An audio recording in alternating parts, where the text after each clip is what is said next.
qui ne croira pas sera condamné.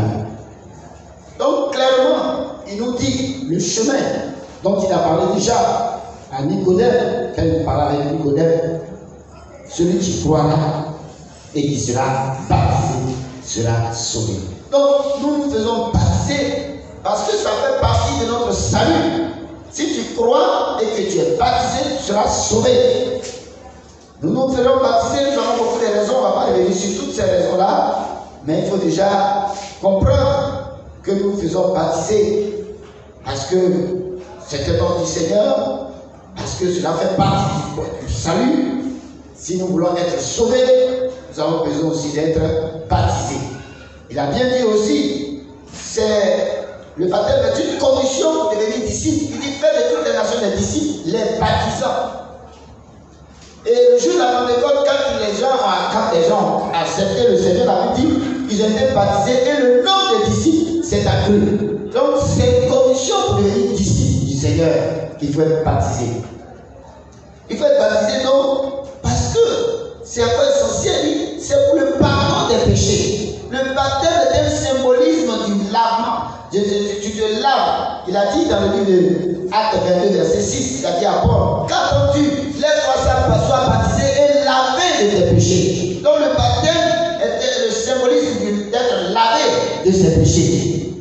Les péchés vont rester symboliquement dans l'eau et tu seras renouvelé. Puisqu'il s'agit d'une nouvelle naissance, tu vas mourir, être enterré. Le baptême, c'est être enseveli. La Bible dit, ceux qui ont été baptisés ont été ensevelis. Ils ont été comme enterrés. Donc l'eau représente aussi un enterrement, un ensevelissement. Dans le livre de Romains 6, verset 4. Quand vous êtes baptisés aussi, vous revêtez Christ. Dans le livre de Galates 3, verset 27, tous ceux qui ont été baptisés en Christ ont revêtu Christ. Donc le baptême vous permet de revêtir Christ comme un manteau, comme une protection. Voyez, le baptême aussi vous donne de porter le nom du Seigneur Jésus. Le nom de votre Seigneur. Donc, parce que quand on est baptisé, on porte un nom. Voyez, c'est vrai, il a dit, baptisez-les au nom du Père, du Fils et du Saint-Esprit. Il y a un nom que vous allez porter. Et par le baptême, portez le nom du Seigneur Jésus. Etc., etc. Voyez, on a plusieurs raisons qui nous poussent à être baptisés dans l'eau. Troisièmement, toujours on le rappelle, le baptême d'eau est-il nécessaire ou utile? On ne peut pas en discuter longtemps. C'est une nécessité. Quand c'est un ordre de Dieu, quand cela fait partie du salut, quand on vous dit celui qui croira et qui sera baptisé sera sauvé, je crois qu'on ne va pas discuter. Voyez-vous? Et quand on voit les disciples, ils n'ont jamais prêché sans parler de baptême. Ils n'ont jamais prêché sans parler de baptême d'eau. Dans le livre de Actes, surtout dans le livre de Actes, chapitre 8, nous voyons comment Pierre, j'allais dire plutôt Philippe, parlant avec l'eunuque éthiopien. L'eunuque éthiopien, quand il a vu de l'eau, il a demandé à être baptisé. Pourquoi? Parce que Philippe lui a parlé du baptême. Et quand Philippe allait en Samarie, toujours dans le chapitre 8, à partir du verset 10, 12 et quelques maintenant, il est allé en Samarie, qu'est-ce qui s'est passé? Il a prêché l'évangile. Et je voudrais qu'on lise cela dans le livre de Actes, chapitre 8. Philippe a prêché. Il y avait une foule. Philippe, Actes, chapitre 8. Nous allons lire.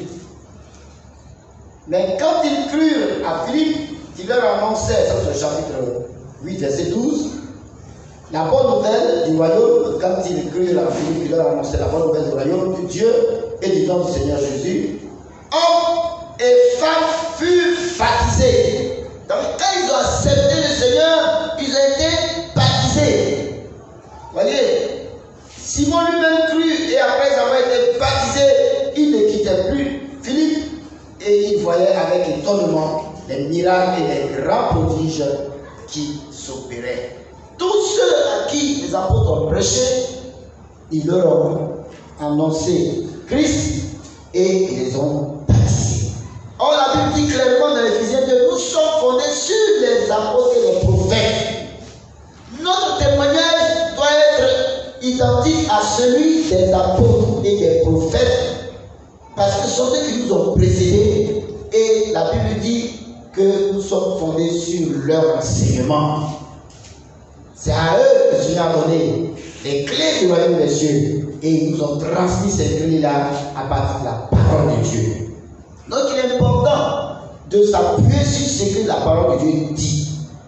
Il est nécessaire de se faire baptiser, puisqu'il s'agit de porter le nom du Seigneur, puisqu'il s'agit d'être enterré avec Jésus, avec le Seigneur, puisqu'il s'agit d'être couvert, voyez, du Seigneur, puisqu'il s'agit, voyez-vous, de s'identifier. Le Seigneur est venu, il n'en avait pas besoin, mais nous a montré qu'il faut être baptisé.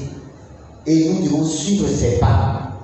On a dit la dernière fois, quand on a discuté, j'en parlais, il y a certains passages bibliques qui, dans une interprétation, donnent la force à certaines personnes de dire que ce n'est pas nécessaire. Vous voyez, c'est trop difficile d'imaginer des choses pareilles. Pourquoi certaines personnes le disent? Parce que le brigand à la croix n'a pas été baptisé.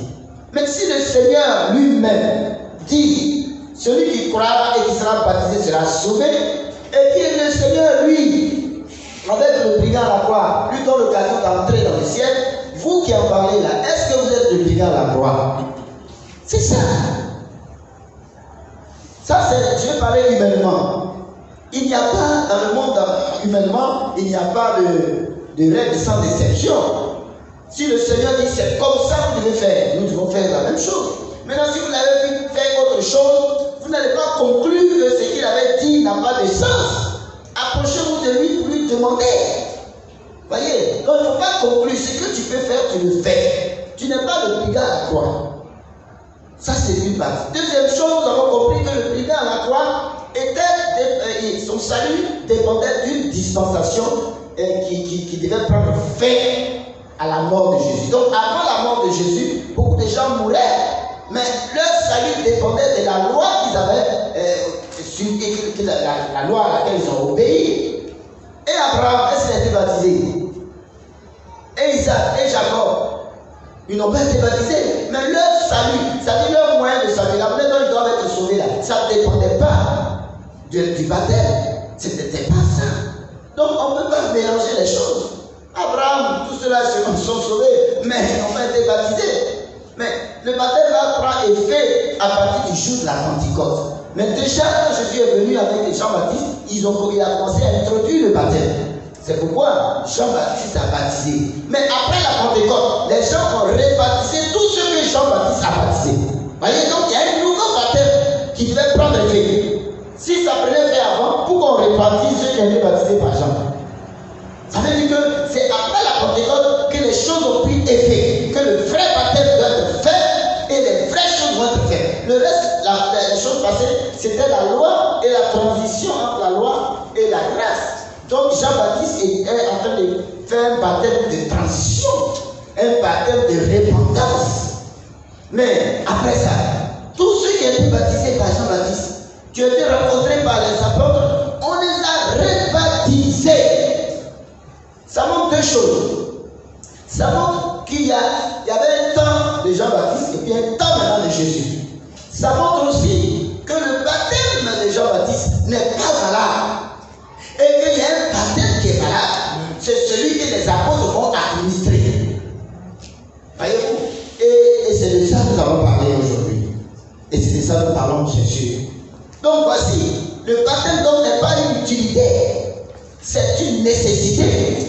C'est une ordre. Il faut obéir. Il y a aussi certaines personnes qui m'ont dit, mais si quelqu'un est sur le lit de l'hôpital, il a fait. Voyez, l'homme cherche toujours.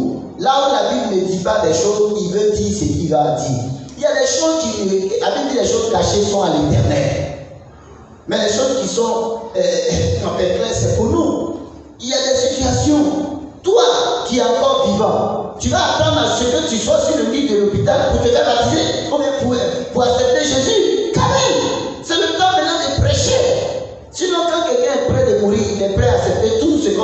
conditions.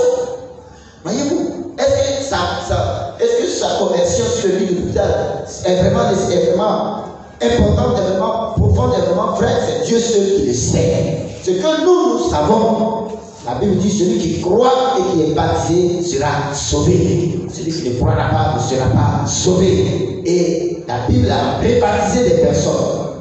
La Bible, nous avons vu des apôtres qui ont rebaptisé des personnes. Des apôtres qui ont insisté sur le baptême, qui n'ont fait que baptiser à tout bout de champ. Quand ils prêchaient l'évangile, ils ne faisaient que baptiser les gens.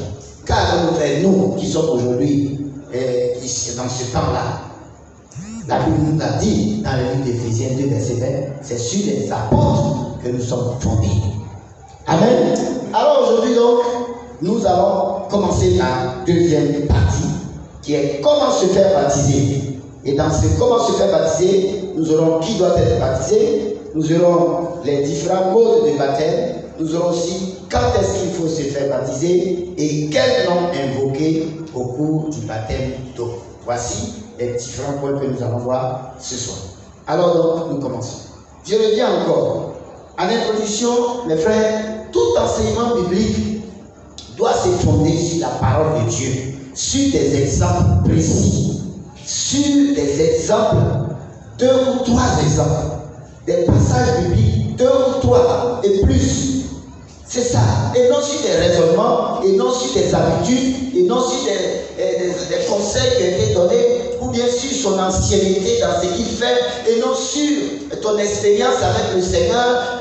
J'ai longtemps, je suis avec Dieu, ça fait 15 ans, 20 ans, je n'ai pas encore été baptisé, mais Dieu écoute mes prières, mais Dieu me garde, donc le baptême n'est pas nécessaire. Voyez, ce n'est pas ce raisonnement-là. Qu'est-ce que la Bible dit sur un sujet? Qu'est-ce que les apôtres ont dit sur un sujet? Quels sont les exemples précis, palpables, tangibles que nous avons sur lesquels nous pouvons nous appuyer? C'est ça qui est la vérité. Mais les opinions, je pense, je crois, et celui qui est dans le désert, et celui qui est... Mais celui qui est dans le désert, il est dans le désert, et toi tu es dans le désert. Donc il faut t'occuper de ce qui t'intéresse, et quand tu seras dans d'autres conditions, Dieu te donnera une solution, une condition. Donc il est important de savoir. La Bible dit tout se règle sur la déposition de 2 ou de 3 témoins. Donc il faut des exemples. Quand le Seigneur Jésus était tenté dans Matthieu 4, voyez, il s'appuyait sur la parole. Il dit, il est écrit. Aujourd'hui, les gens ne s'appuient pas sur la parole, ils s'appuient sur leur pensée, sur leur opinion. Je crois, je pense que chez nous, non. Quand tu es avec le Seigneur, tu dis, qu'est-ce que le Seigneur a dit dans la Bible? Quels sont les versets bibliques qui le disent, qui le soutiennent? Et c'est ça l'enseignement. Il doit avoir un fondement. Et le fondement est scripturaire, c'est la parole de Dieu qui est le fondement. Amen. Alors donc, qui doit être baptisé? Voyez, la Bible dit dans le livre des Actes, verset 8, mais quand ils eurent cru à Philippe, qui leur annonçait, je vais parler des Actes 8, verset 12, quand ils eurent cru à Philippe, qui leur annonçait la bonne nouvelle du royaume de Dieu et du nom de Jésus-Christ, hommes et femmes furent baptisés. Hommes et femmes. C'est les hommes et les femmes. Ensuite, il est écrit aussi celui qui croira et qui sera baptisé. Donc, pour être baptisé, il faut croire. Il faut croire. Il faut croire. Qui doit être baptisé? C'est celui qui croit. C'est celui qui croit. Ça ne suffit pas. Mais qui croit et qui se répand. Il faut croire et se repentir. C'est très important. Voyez, c'est très... Dans le livre des Actes 2, verset 38, dit, répentez-vous et que chacun de vous soit baptisé. Il faut d'abord se repentir. Quand ils crurent, ils ont demandé, on leur a dit, répentez-vous. Donc, qui doit être baptisé? Il faut quelqu'un qui croit et qui se répand. Et ce n'est pas n'importe quelle repentance. Dans le livre de Matthieu 3, Jean-Baptiste le disait clairement. Et je vais lire Matthieu 3, au verset 7. Mais voyant venir à son baptême beaucoup de pharisiens et de sadducéens, il leur dit: race de vipères, qui vous a appris à fuir la colère à venir? Produisez-il du fruit, produisez donc du fruit digne de la repentance. La repentance, c'est se reconnaître pécheur, avouer ses péchés, les abandonner. Donc, quelqu'un qui vient à Christ pour se faire baptiser, il faut que ce soit quelqu'un qui croit. Et s'il croit, il doit se repentir. C'est-à-dire se reconnaître pécheur, confesser ses péchés et les abandonner. À prendre cette décision de les abandonner et le faire quand il s'agit de péché, à restituer. Voyez, c'est très important. Vous gardez chez vous le mouton que vous avez volé. Il est attaché dans votre maison. Et vous acceptez Jésus. Qu'est-ce que vous devez faire? Vous devez rendre le mouton. Mais vous gardez, vous partez, vous faites baptiser. Vous n'avez rien fait. Vous n'êtes pas repenti. Vous avez le mouton encore avec vous. Vous devez aller le donner. Vous devez restituer cela. C'est ça. Il ne faut pas avoir ce que tu as pris qui ne t'appartient pas. Il faut restituer.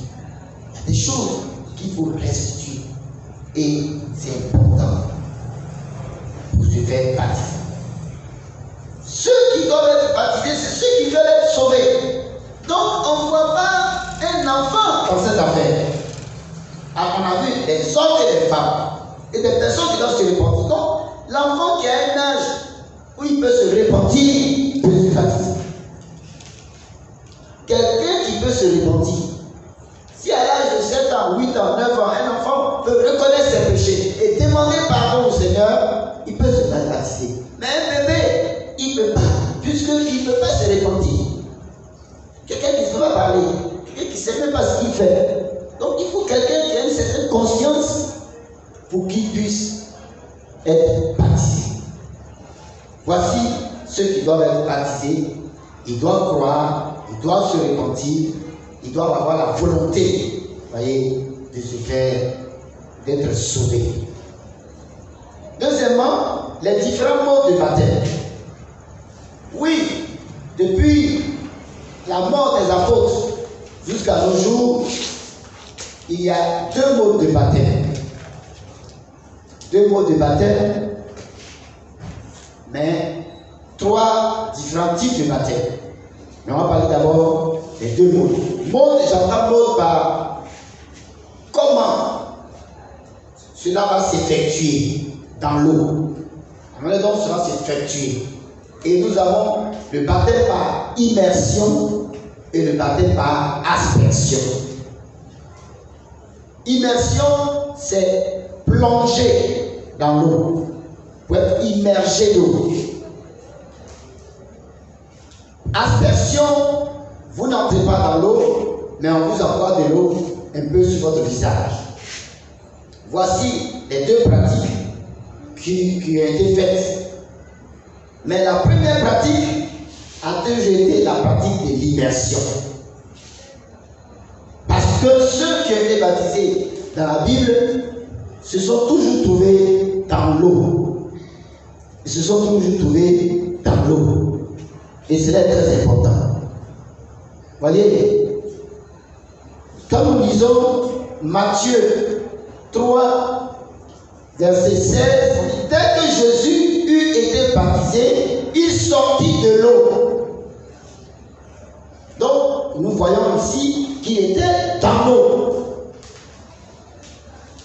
Voyez-vous? Et ça, c'est un témoignage. Il faut toujours s'appuyer sur deux ou trois. Le deuxième témoignage que je peux encore vous donner, c'est dans le livre de Actes. Actes chapitre 8, verset 36 jusqu'au 39.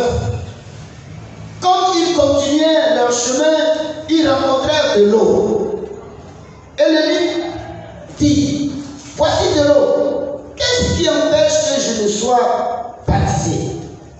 Philippe dit, si tu crois de tout ton cœur, cela est possible. L'eunuque lui répondit, je crois que Jésus-Christ est le Fils de Dieu. Il vient arrêter le char. Philippe et l'eunuque descendirent tous deux dans l'eau. Et Philippe baptisa l'eunuque. Voici un deuxième exemple. Et il y en a plusieurs. Il descendit dans l'eau. Jésus était sorti de l'eau. Donc il faut être baptisé. C'est le baptême même, le lieu de l'étymologie du mot dit plonger. Donc il faut entrer. C'est comme ça qu'on s'appuie sur la Bible. On ne dit pas c'est que les parents ont fait ou c'est notre église qui a fait. Non! Avant, les gens n'avaient pas la Bible. Ils ne savaient pas écrire. On leur disait de faire les choses qu'ils faisaient. Mais maintenant que tu sais lire, que tout est écrit, si tu n'obéis pas, tu seras condamné. Ce n'est pas une affaire de mon église, mon pasteur. C'est une affaire de est-ce que c'est écrit? Ce qui est écrit. Donc, l'unique Éthiopien et Philippe sont descendus dans l'eau. Et ils ont été baptisés. Voyez, voilà deux exemples. Donc, voici, je ne vais pas prendre beaucoup de temps. Nous continuons donc que le baptême, le mode de baptême qui est recommandé et qu'il faut, c'est le baptême dans l'eau. Il faut être immergé. Parce que c'est cela qui rentre dans le symbolisme d'être lavé. Quand vous êtes lavé, ce n'est pas le visage qu'on lave. Ce n'est pas la poitrine qu'on lave. C'est tout le corps qui doit être lavé. Parce que dans le livre de Actes, chapitre 22, Ananias le dit clairement à Paul, chapitre 22, verset 6. Il dit, pardonnez, chapitre 26. Voilà, nous allons chapitre 23, verset 6. Nous voyons ici Paul qui est en train de donner son témoignage. Il donne son témoignage sur le baptême d'eau qu'il a reçu. Parce que lui, il a reçu un baptême, le baptême d'eau par Ananias. Acte 22, verset 16. Je vais lire. Et maintenant, pourquoi tardes-tu? Lève-toi, sois baptisé et lavé de tes péchés en invoquant le nom du Seigneur. Donc, lavé de tes péchés. Sois baptisé et lavé de tes péchés. Donc, pour être lavé de tes péchés, il faut que l'eau te couvre, il faut que tu sois immergé. Donc, mes frères, je ne condamne personne, je dis ce que la Bible nous donne comme exemple. Tous ceux qui ont été baptisés sont sortis de l'eau, sont entrés dans l'eau. Et baptisés les nageurs, être plongés. Donc il est important d'être plongé et il ne faut pas abréger. Aujourd'hui, nous avons cette tendance-là d'abréger les choses. Mes frères, tant que tu as de l'eau, parce qu'après les gens vont dire, mais dans le pays où il n'y a pas l'eau, tu es dans ce pays-là. Est-ce que tu es là? Pourquoi tu ne fais pas ce que Dieu te demande? Pour chercher toujours à dire non, c'est pas comme ça. C'est la même chose, c'est comme ça, ça t'en fait. Non, c'est pas ça, il faut faire ceci. Qu'est-ce que la Bible dit? Il faut le faire. Troisième point, dans cette deuxième partie de comment faire pour être baptisé, ou bien comment se faire baptiser. Quand faut-il se faire baptiser? Quand est-ce qu'il faut se faire baptiser? Quand? À quel moment? Aujourd'hui, chaque communauté a ses principes et vraiment c'est pas facile parce que chacun a une certaine expérience. Il y en a qui vont faire 3 mois de formation avant de se faire baptiser. Il y en a qui vont faire 3 ans, etc., etc. Mais quand on lit la Bible, ce n'était pas comme ça. C'est pas comme ça. Voyez, on vient de lire le livre des Actes. On a vu Philippe avec le livre d'Éthiopien. Quand il était en train de parler avec lui, et sur le chemin, il a pris de l'eau. Il l'a baptisé automatiquement. Il l'a baptisé. Voyez. Et quand on vient de lire aussi Actes 22, verset 16. Quand Paul a été retrouvé par Ananias, il lui a dit, qu'attends-tu? Lève-toi Donc, sur le champ, dans le livre des Actes 16 aussi, nous allons lire ce passage-là. Ce passage que beaucoup de gens prennent souvent et ne prennent pas la suite.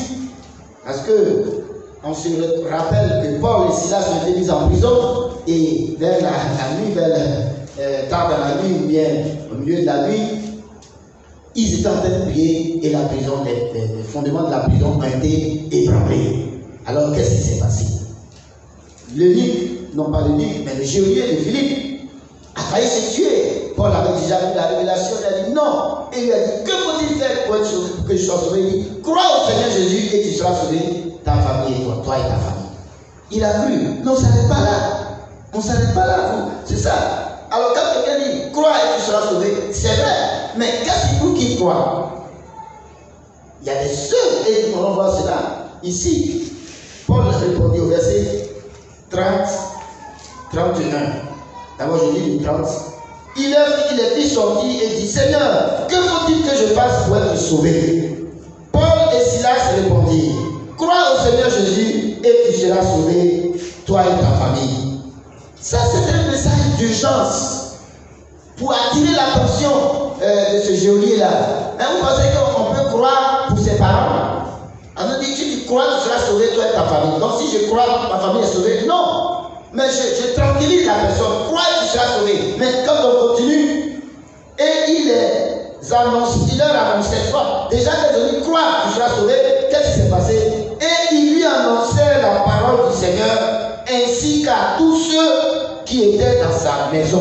Donc en disant, crois et tu seras sauvé, toi et ta famille, il avait dans l'esprit de continuer de leur prêcher l'évangile, lui et sa famille. Cette même nuit-là, il leur a annoncé la parole de Dieu. Au verset 33, il est pris avec lui à cette heure même de la nuit et lava leur plaie.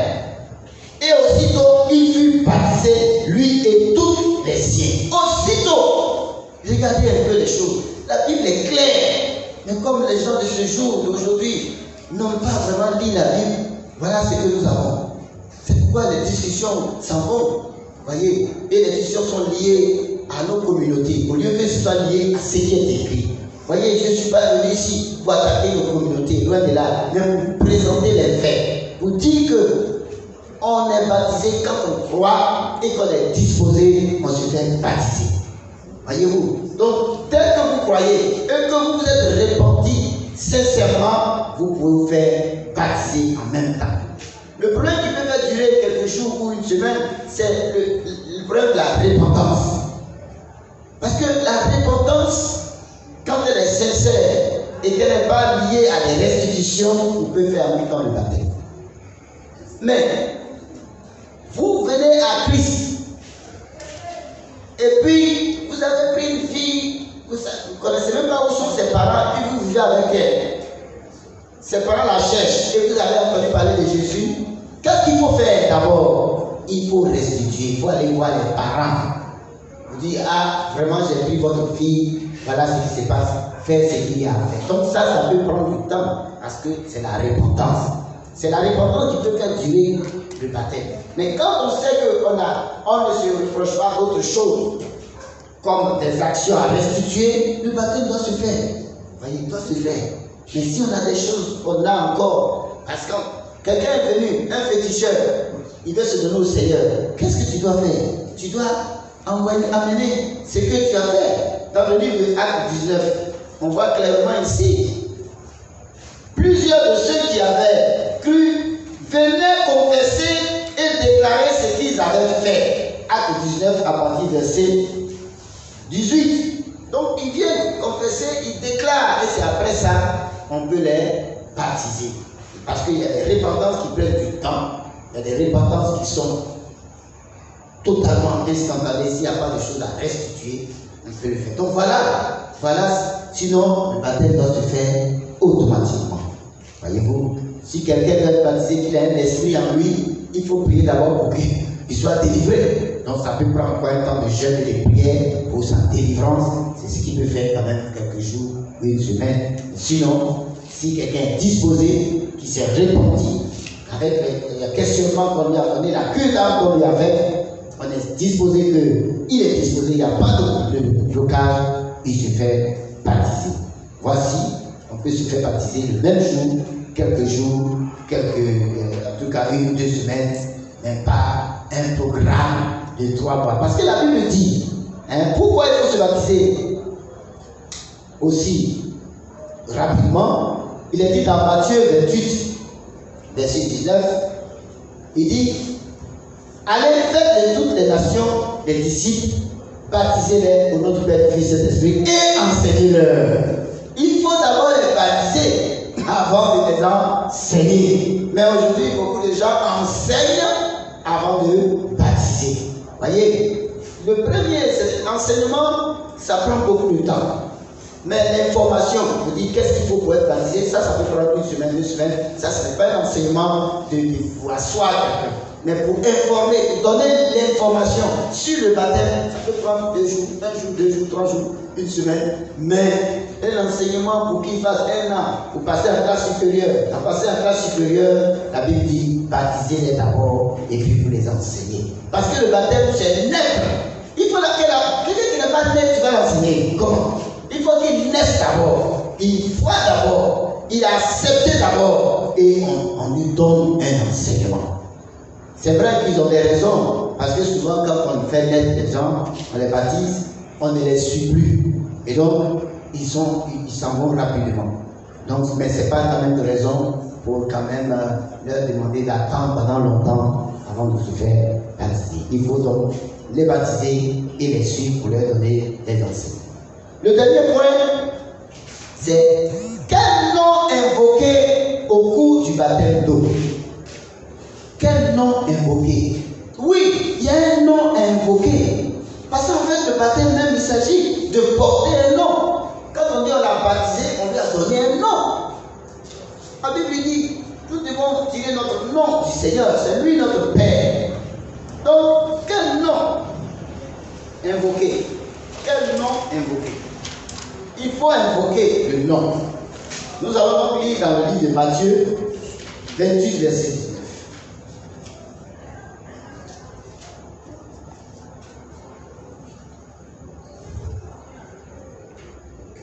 Je ne suis pas pour le moment sur le net. Je sais qu'ici il y a des gens qui réagissent.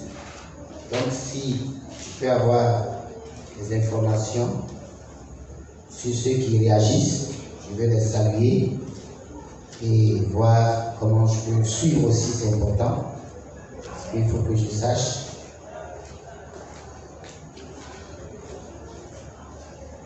Amen. Alors donc, excusez un peu. Je vais voir si je peux suivre.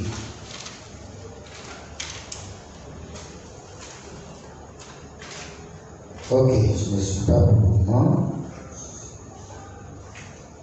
Ok, maintenant je suis. Je suis.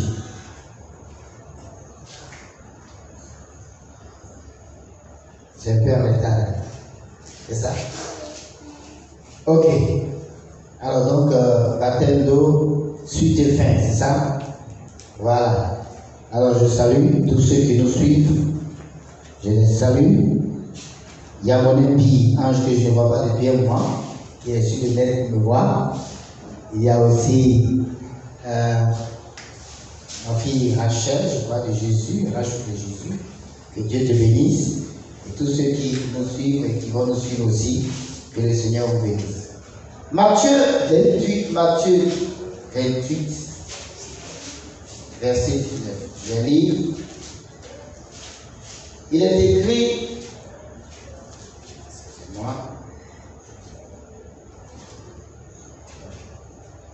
allez faire de toutes les nations des disciples.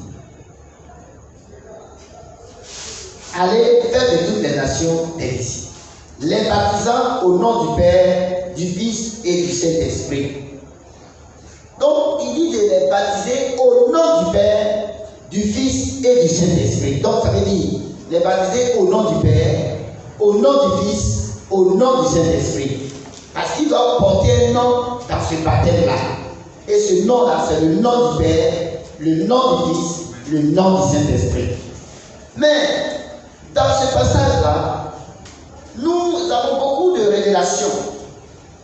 La révélation même de l'identité du Seigneur ou encore de la divinité de Dieu, certaines personnes vont voir ici 3 personnes, d'où est partie la Trinité.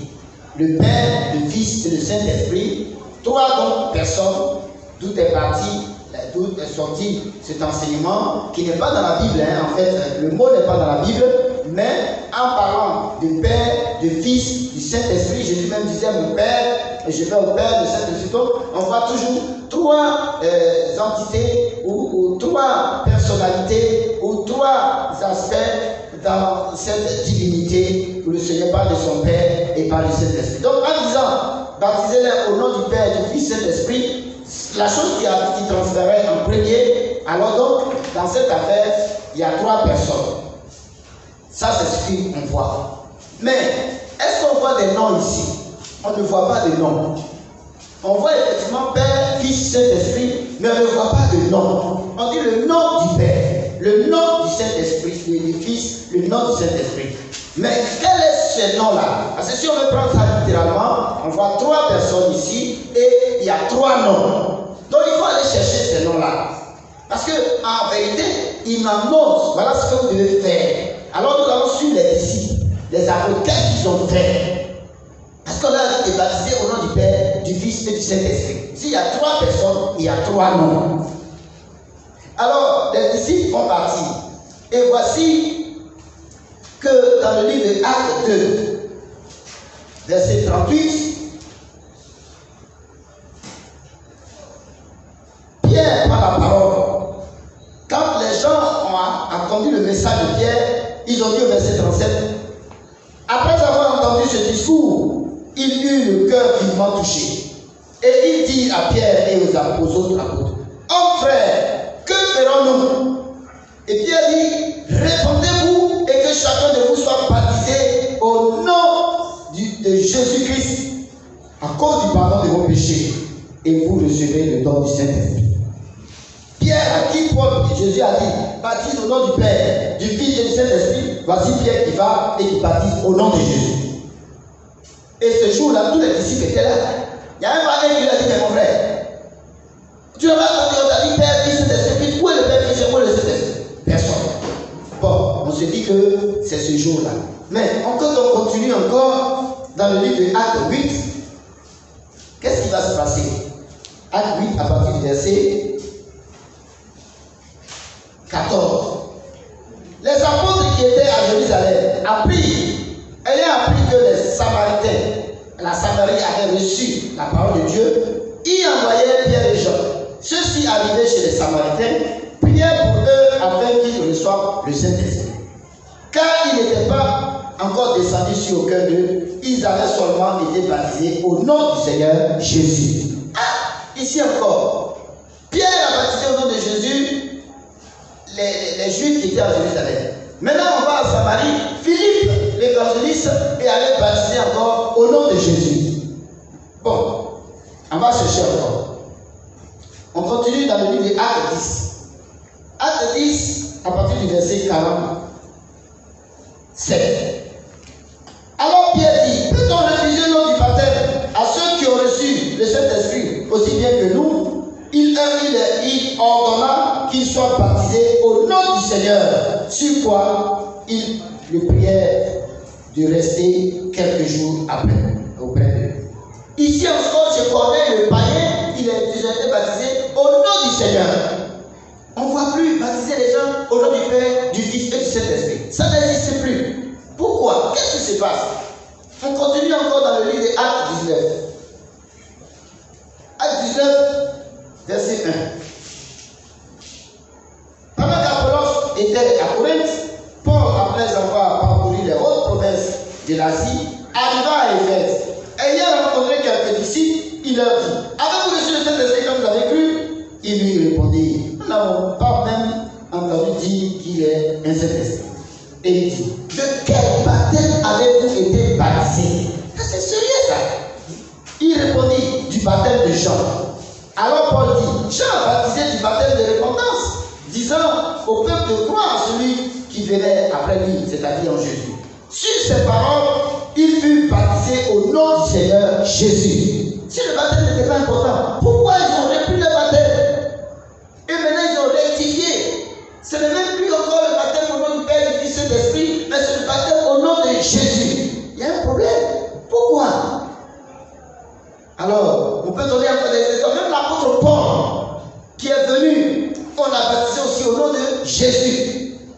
Il n'y a pas, on ne peut pas lire dans la Bible ici, le livre des Actes jusqu'à la fin Apocalypse, quelqu'un qu'on a baptisé en disant au nom du Père, du Fils et du Saint-Esprit. Ça n'existe pas. Ça n'existe pas. Il n'y en a pas. Mais pourquoi donc? Pourquoi? Les apôtres à qui le Seigneur a dit, baptisés au nom du Père, du Fils et du Saint-Esprit, ils s'en vont et puis baptisés au nom de Jésus. Quel est l'arrêt? Pourquoi? Il faut que nous comprenions cela. Au lieu de dire non, parce qu'il y a des réponses. La première réponse, quelqu'un me disait quand j'étais encore vieux jeu, mais les apôtres se sont trompés. Comment Jésus l'a dit de sa propre bouche, au nom du Père, du Fils et de l'Esprit, et puis ça va baptiser au nom de Jésus. Et c'est qu'ils sont trompés. Ça, c'est une raison. Deuxième raison, dit non, parce que les gens ne connaissaient pas Jésus, c'est pourquoi ils ont dit au nom de Jésus. Comme si les apôtres avaient le pouvoir de changer ce que le Seigneur donne. Comme le Seigneur dit, comme les gens ne savaient pas, ne connaissaient pas Jésus, donc c'est pourquoi ils parlent de Jésus. Donc, partout. Et les Juifs. Et les autres. Quand même, il faut donc chercher à comprendre. Alors, on va prendre assez de temps, parce que notre temps est presque à la fin. Nous allons comprendre un peu pourquoi les apôtres ont baptisé au nom de Jésus. Aujourd'hui, ce problème est encore là. Mais Dieu merci, Dieu a fait d'ouvrir les yeux sur nous tous, parce que nous avions aussi suivi. Parce que quand on rentre dans l'église, tout ce qu'on te dit de faire, c'est ce que tu fais.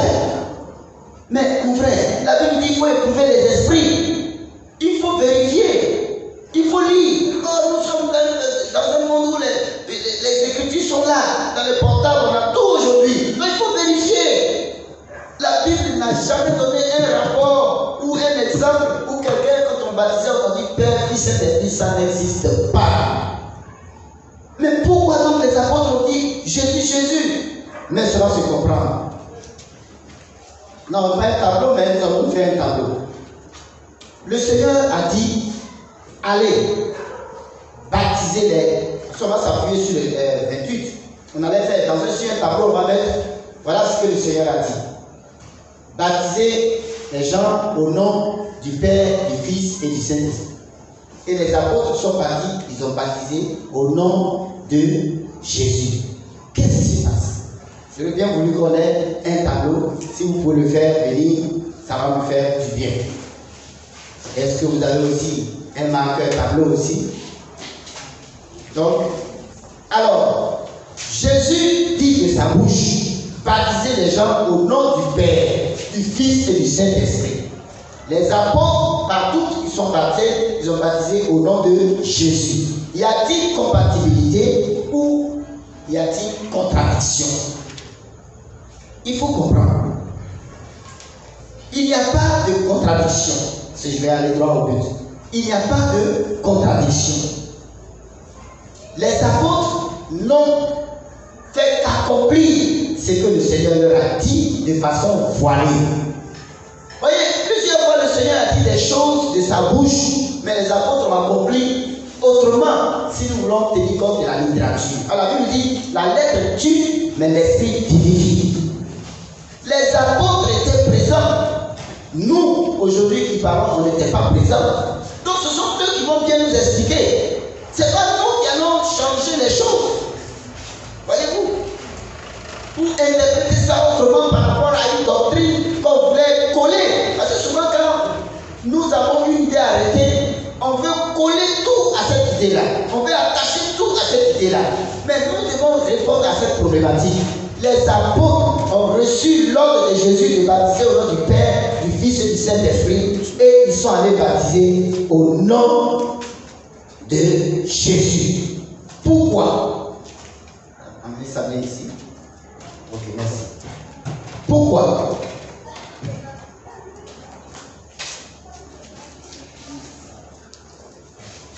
Voici, j'espère qu'on me suit sur le tableau.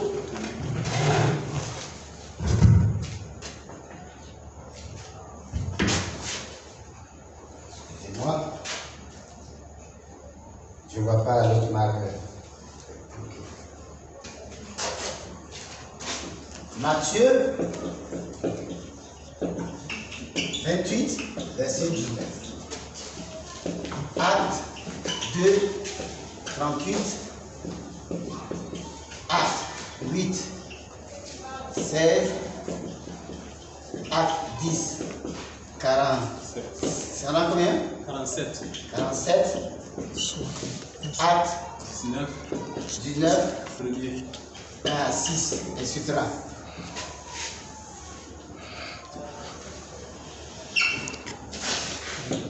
Au nom, est-ce qu'on voit bien? Au nom du Père, du Fils, est-ce qu'on voit bien? On va ramener le tableau. Ramener un peu le tableau. Voilà. Pas trop ramener. C'est trop ramené. Retire un peu, recule un peu. Voilà, ça. Du Fils,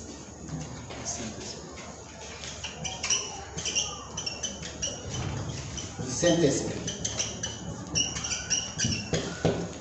Donc, nous avons au nom du Père, du Fils et du Saint-Esprit.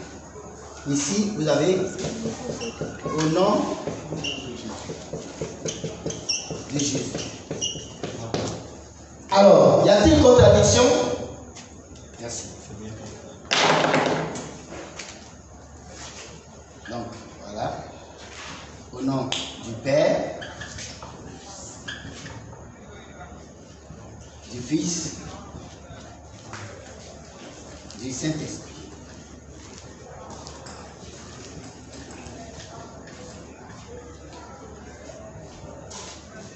Au nom de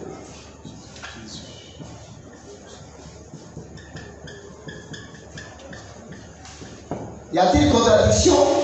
Non. Non et non, les apôtres ont compris. Et ils ont accompli l'enseignement, ils ont compris le message. Comment? Au nom du Père, quel est ce nom-là? Au nom du Fils, quel est ce nom? Au nom du Saint-Esprit, quel est ce nom? Il y a un nom qu'il faut invoquer. Ce n'est pas les titres qu'il faut invoquer. Il y a le nom. Père, c'est un titre. Fils, c'est un titre. Saint-Esprit, c'est un titre. Mais le nom doit être invoqué. Le nom doit être invoqué. Quand vous avez votre pièce d'identité, quand on dit nom du Père, on va mettre gamin. On ne va pas mettre Père. Nom du Père. Si ma pièce d'identité, nom du Père, on va mettre gamin. Nom de la mère, on va mettre Blo. À un moment, ça s'appelle Blo. Joe. Oh. Marie. Les autres vont dire paix à son âme. Sinon, elle est décédée dans le Seigneur. Donc, feu, Blo, Joe, Marie. Alors, pourquoi on ne remet pas nom de la mère? Non, non, non, non. On ne peut pas dire nom de la mère. Nom de la mère, ça n'a pas de sens. Nom du Père, il y a un nom. Dans le livre de Jean 17, verset 6, le Seigneur dit, j'ai fait connaître ton nom aux hommes.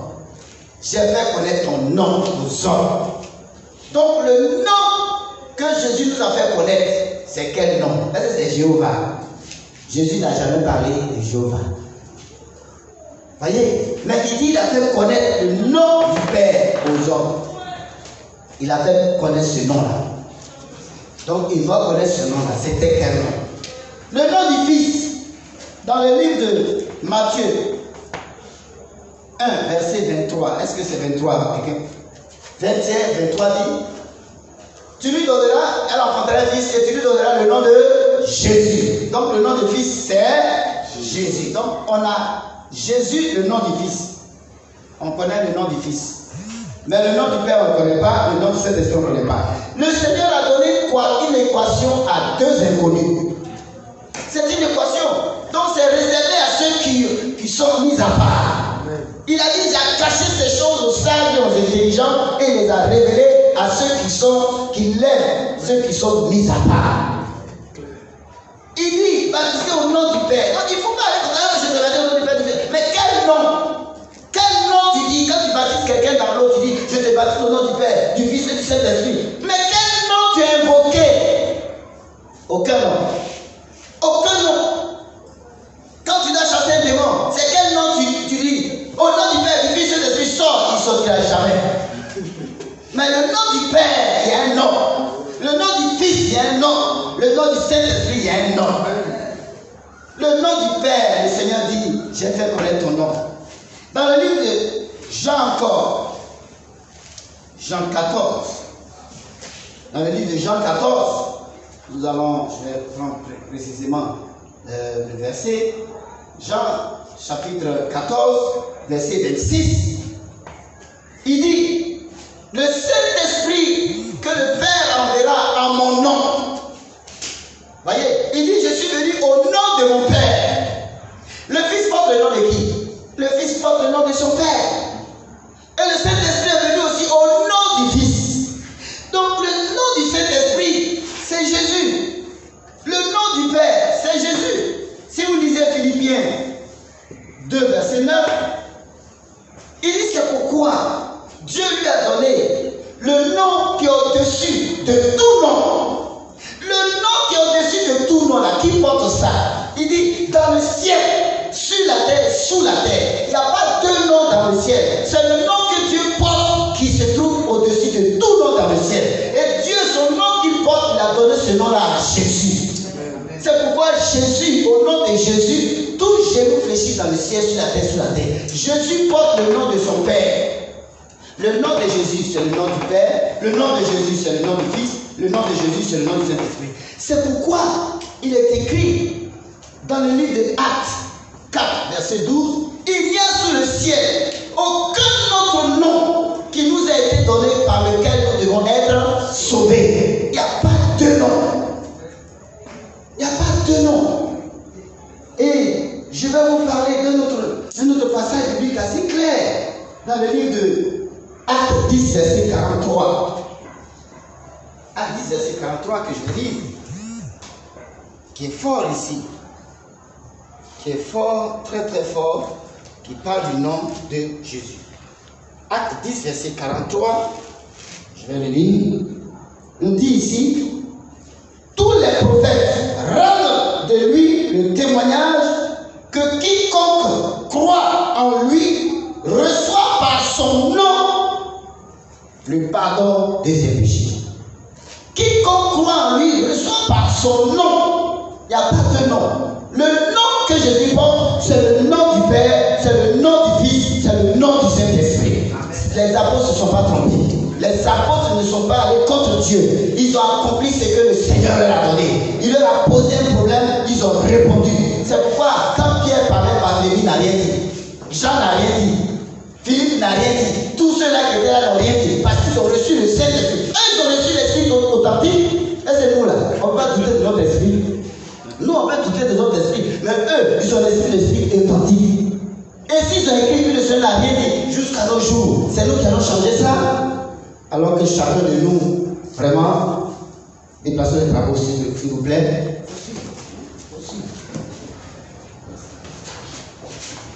Alors donc, chacun de nous doit comprendre que le nom du Père, c'est Jésus. Le nom du Fils, c'est Jésus. Le nom du Saint-Esprit, c'est Jésus. Dieu n'est pas trois personnes. Dieu est une seule personne manifestée en trois.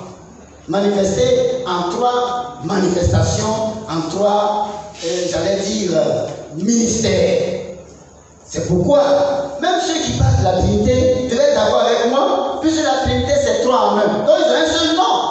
Vous voyez, s'ils sont trois vraiment, ils doivent porter le seul nom. Et le nom de ces trois, c'est Jésus. C'est tout. Donc que ce soit trinitaire ou unitaire, le nom de Jésus, c'est le nom de Jésus. Parce que si on est trois et un, c'est qu'on porte le même nom. Le nom du Père, c'est Jésus. Le nom du Fils, c'est Jésus. Le nom du Saint-Esprit, c'est Jésus. C'est pourquoi quand on se baptise, on ne doit pas répéter Père, Fils, Saint-Esprit, mais on doit donner le nom. Il y a deux choses. Il y a le titre et il y a le nom. Sois baptisé au nom de Jésus.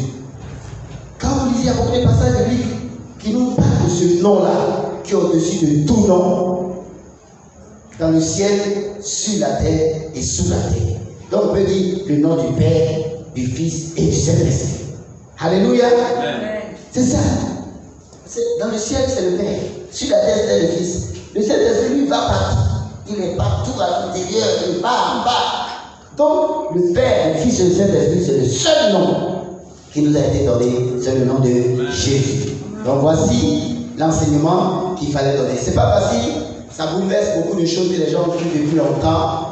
Mais il ne faut pas dire que les apôtres se trompent. Ils ne se sont pas trompés. Dieu ne peut pas laisser que les gens se trompent. C'est nous qui pouvons nous tromper. Sinon, la Bible est scellée. On ne peut rien l'ajouter, on ne peut rien l'enlever. Donc, il n'y a pas de tromperie dedans. C'est nous qui pouvons mal comprendre. Mais les apôtres aussi peuvent être en contradiction avec la parole de Dieu. Ce n'est pas possible. Et la Bible est claire. Jésus est le nom de Jésus. C'est le nom. Un enfant ne veut porter que le nom de son Père. Donc, c'est le nom du Père. Et le Saint-Esprit est venu au nom du Seigneur Jésus-Christ. Voici. Alors, si vous avez des questions, nous allons nous arrêter là et permettre aux uns et aux autres de poser des questions. Donc, c'est le temps des questions.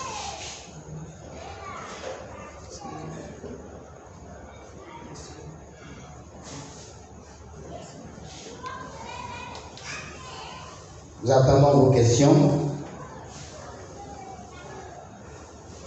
Sur le net, il y a ceux qui sont là, sont présents ici pour les études.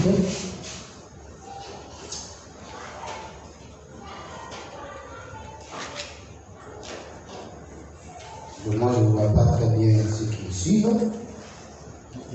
Je les voyais, mais ils ont disparu.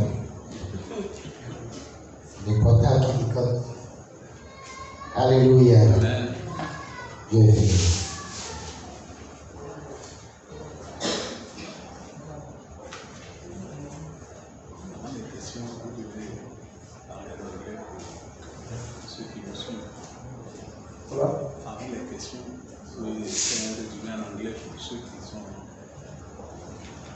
Ok.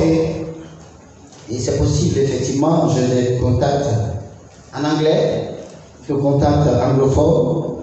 Alors, je vais résumer brièvement. Thank you for watching me, you people of English country. I was talking about this theme of today is the second part of the baptism in the water. And we saw what is baptism in the water. We saw it already last time. That is to be put in water, because it comes from a word, in Greek word, baptizo, which is to put in water, and to be in water. And why do we have to be baptized? Be baptized because it is an order. Jesus said in Mark 16, verse 16, the one who believes and is baptized will be saved. It is an obligation for us to believe and to be baptized. We are baptized because we have to wear Christ. We have to be put in the grave with Christ. This is a sign of doing like Christ. Christ has been baptized. We have also to be baptized. And is it necessary? Yes. Baptism is necessary because it is another. He said, go ye and preach the word, baptize the people to be disciples. You need to be baptized in order to be a disciple. Then it is very important to be baptized. And today, our second part was about how to be baptized. First of all, who must be baptized? Anyone who believes. Not the baby, but somebody who wants to be repentant. Because you cannot be baptized before being, let's say, repentant. You must be repentant. You must repent, and then after you are baptized. The child cannot be. If a child can repent, therefore he can be baptized. And there are two kinds of baptism. The baptism by sprinkling some water on your face or putting in water, being in water. And the true way of being baptized is to be put in water. Jesus himself was in water, and the people baptized by the apostle, they were put into the water. And the last is when, and the last part one is when to be baptized. At any time, if you are repent, if you believe and you are repent, you can be baptized. Sometimes it can take 1 day or 2 or 3, but not 3 months, 3 years. It is not what is done. We gave example of people who were baptized the same day they believed they were baptized. The same day, even the day of Pentecost. 3,000 people were baptized the same day. If you believe and you are ready to repent, and if your repentance is not a problem to be restitute or to do something special, you must be baptized at the time you accept Christ the same day. Because it is said in Matthew 28, baptize them and after you teach them. You don't teach them before you baptize them. Because being baptized is to be born again. You must be born again to be taught. If you are not born again, how can we teach you? It's very important. Now the last thing is, in which name we have to be baptized? Yes, there is a name. It is said baptize people, baptize them in the name of the Father, in the name of the Son, and in the name of the Holy Ghost. But when the disciple, when the apostle, when they go, when they went, they baptized in the name of Jesus. Do we have no tradition? No, there is no contradiction. The apostles went to do what Jesus asked them to do. They accomplished. That is an accomplishment. What Jesus said is, let's say, an order. It's let's say a hidden order. You have to find the name of the Father. The name of the Father is not the Father. The name of the Son is not the Son. The name of the Spirit is not the Spirit. The Father has his name. And it is said in John 17:36, Jesus said, I have taught your name to the people. I have made known your name to the people. And he said for the Holy Ghost, the Holy Ghost will be sent to you by my name. It came by my name. And in Matthew 1:21 or 23, he said, you will have a son. And the name of this son is Jesus. Then what Jesus said, we have one, let's say, revelation here. The name of the Son we know, but we don't know the name of the Father, we don't know the name of the Spirit. But we have to find it. And it is said in Philippians 2:19-11, the Father gave to Jesus the name which is above any name in heaven, on earth, and under the earth. The only name that can be the same name, the only one name, is the name of God has. And Jesus is this name. Jesus is the name of the Father. Jesus is the name of the Son. And Jesus is the name of the Holy Ghost. The disciples received this revelation. This is why they went to baptize people in the name of Jesus. There's no contradiction. There is accomplishment. This is what we have seen today. Thank you very much. Si vous avez des questions, est-ce qu'il y a des questions? Laissez-moi voir.